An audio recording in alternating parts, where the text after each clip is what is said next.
Ngalisanda sikhuluma igama lami nguChris Gande. Nanzi inhloko zendaba zethu lamhlanje.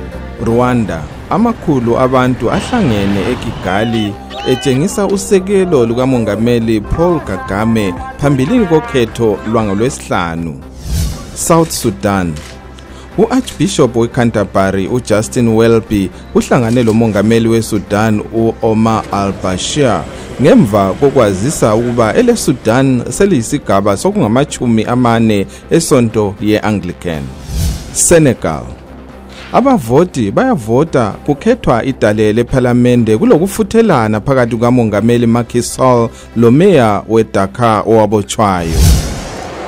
Izitolo eziyizo ezikhulu esigabeni sentshonalanga yeEast Africa ezeNakumatt seziphakathi kodubo ngenxa yokungakhokhelwa kahle.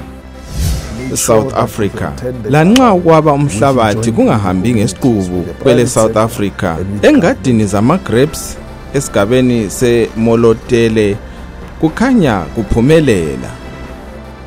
Kwanele walamhlanje asidibaneni njalo kusasa.